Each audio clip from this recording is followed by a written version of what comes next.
Microsoft Word is an application that is used to type and edit different kinds of documents. So into this video, I'm gonna show you how you can get to download it if at all you need it onto your phone. So the only place to go to in order to get something that is genuine is Google Play Store.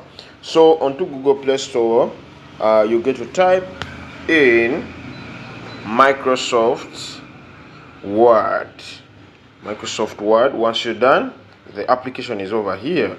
So it's already installed onto my phone. That's why you're not seeing something like install or download.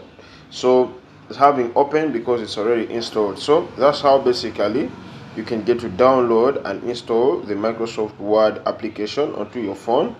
Yeah, one thing that you need to know, once you're done installing it onto your phone, then you need to create yourself an account like you see over here.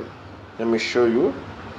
I do have an account onto this application of Outlook.